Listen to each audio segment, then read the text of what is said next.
kolektor. Pada gambar tersebut ini menjelaskan bahwa dengan mengubah nilai VBB dan VCC maka akan diperoleh tegangan VCE. Nilai VCE ini dari sini. VCE itu adalah tegangan kolektor emitor.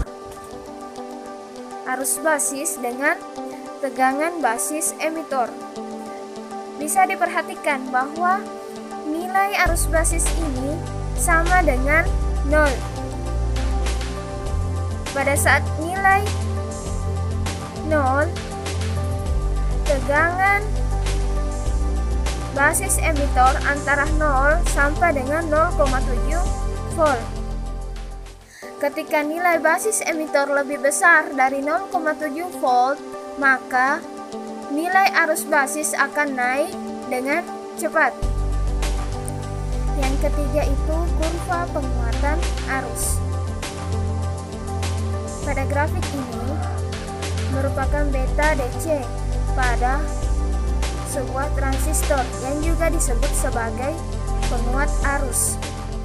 Bisa diperhatikan bahwa pada suatu suhu tertentu beta DC bertambah sampai pada suatu nilai maksimum bila arus kolektor bertambah. Jika arus kolektor ditambah terus, maka beta DC akan turun. Suatu perubahan pada suhu sekeliling juga akan mempengaruhi nilai beta DC. Menaikkan suhu akan menaikkan beta DC pada arus kolektor tertentu. Yang keempat yaitu cut off dan breakdown. Pada gambar kedua ini dijelaskan bahwa untuk arus basis sama dengan 0. Keadaan arus basis sama dengan 0 ekuivalen dengan membuka kawat penghubung basis. Arus ini terjadi saat cut off disebabkan oleh panas yang dihasilkan pembawa muatan dan sebagian lagi oleh arus bocor permukaan. Dengan tegangan yang cukup besar, kita dapat mencapai tegangan breakdown yang dirumuskan basis tegangan kolektor. Agar transistor bekerja normal, kita harus menjaga agar tegangan kolektor lebih kecil dari basis kolektor tegangan. Yang kelima yaitu tegangan saturasi. Bisa diperhatikan pada grafik ini terbagi menjadi 3 bagian, yaitu saturasi, aktif, dan breakdown. Bagian saturasi terletak antara titik pusat dan tegangan kening. Bagian yang datar dari kurva merupakan bagian aktif, digunakan sebagai suatu pengendali sumber arus. Dan bagian akhir adalah breakdown, di mana bagian ini harus selalu kita hindari. Pada daerah saturasi, dioda kolektor menuju ke bias maju. Karena hal ini, transistor akan kehilangan kerja normalnya dan transistor bertindak sebagai suatu tahanan dengan ohmik yang kecil daripada sumber tegangan. Tegangan kolektor emitor pada daerah saturasi biasanya hanya beberapa perpuluhan volt. Agar transistor bekerja pada daerah aktif, dioda kolektor harus dibias balik. Ini membutuhkan tegangan kolektor lebih besar dari suatu volt atau lebih besar dari harga tegangan kolektor. Yang keenam yaitu garis beban DC. Garis beban transistor dapat digambarkan pada kurva kolektor untuk memberikan penjelasan mengenai bagaimana transistor bekerja dan di daerah mana beroperasi. Pendekatan sama dengan pendekatan pada dioda.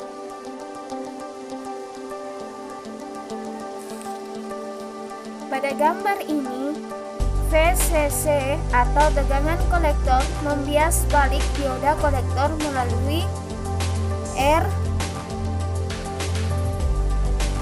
kolektor, sehingga tegangan pada tahanan R kolektor sebesar VCC dikurang VCI. Tegangan kolektor dikurang tegangan kolektor emitor.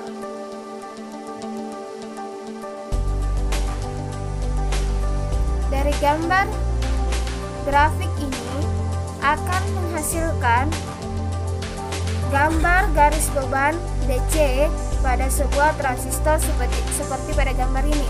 Bisa diperhatikan pada gambar ini.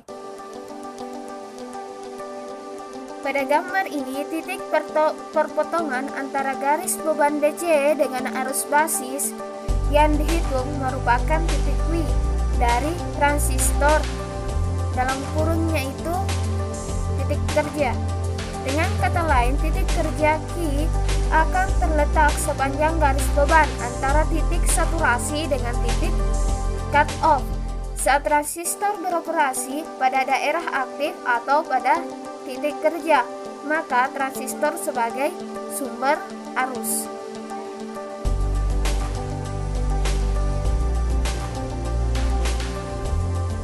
Selanjutnya yaitu transistor sebagai saklar. Kita bisa di sini perhatikan contoh sederhana dari sebuah rangkaian transistor sebagai saklar. Transistor sebagai saklar prinsipnya yaitu pada kondisi cut off dan saturasi. Kita ulangi sejenak karakteristik transistor. Kondisi cut off idealnya berada pada titik sumbu X. Kondisi cut off. Sedangkan pada saat kondisi saturasi idealnya berada pada titik sumbu Y. Ini saturasi.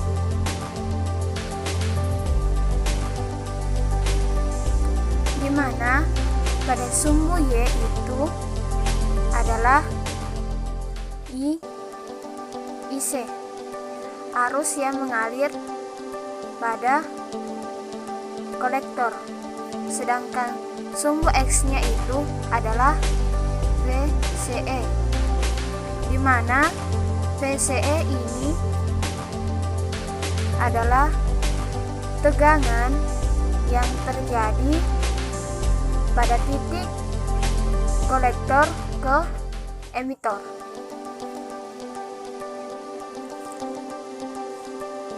Jika kita lihat pada grafik Cartesius ini, sumbu X ini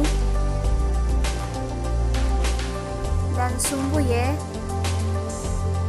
jika titik-titik pada sumbu X dia nilainya pada sumbu Y atau IC adalah 0. Artinya ketika transistor pada kondisi cut off berarti IC-nya adalah 0. Karena IC adalah fungsi pada sumbu Y. Ingat, IC sama dengan 0 ini pada saat kondisi ideal. Kemudian pada kondisi saturasi idealnya ada pada sepanjang sumbu Y ini sendiri. Pada rangkaian transistor ini kita dapat kita mendapatkan rangkaian transistor cut off. Jadi pada titik basis kolektor emitor bisa diperhatikan pada gambar yang lingkaran berwarna biru.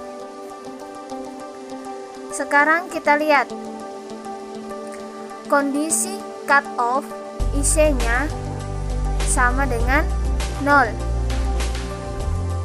Tidak ada arus yang mengalir pada kolektor ke emitor. Kalau IC-nya sama dengan 0, seakan-akan kaki kolektor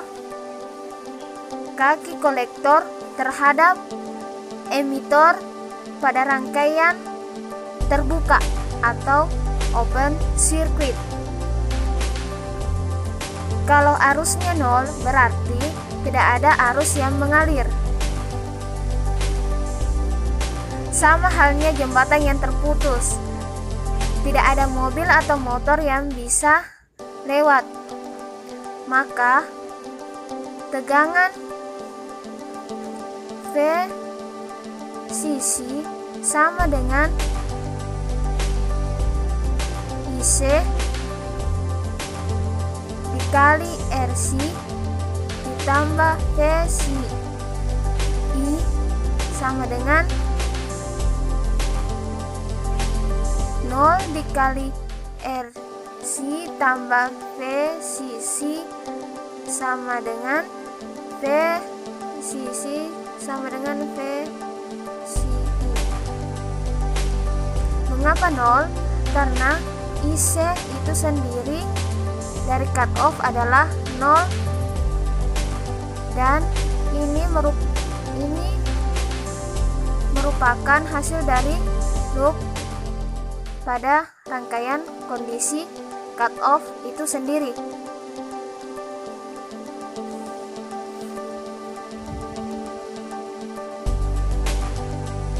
Selanjutnya pada saat kondisi saturasi. Sebelumnya itu kita kembali dulu pada karakteristiknya. Karakteristiknya transistor pada saat saturasi berada pada sepanjang sumbu Y. Berarti IC ada nilainya, sedangkan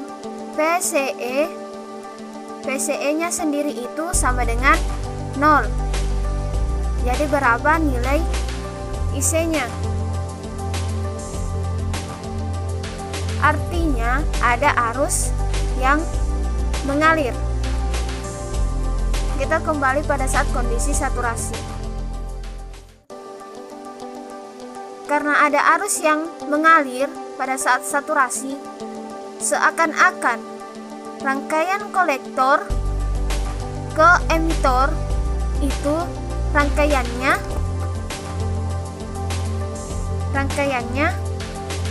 tertutup.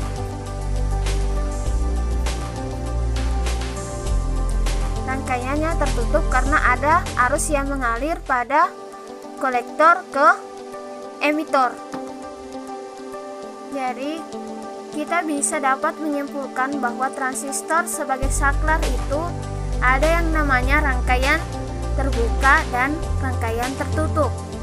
Rangkaian terbuka itu terjadi pada saat kondisi cut off, sedangkan rangkaian tertutup terjadi pada saat saturasi. Rangkaian terbuka pada saat kondisi cut off karena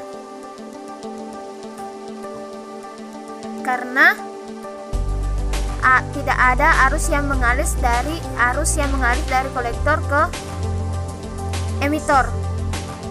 Sedangkan saturasi mengalirkan arus karena ada arus yang mengalir pada kolektor ke emitor. Rangkaiannya tertutup.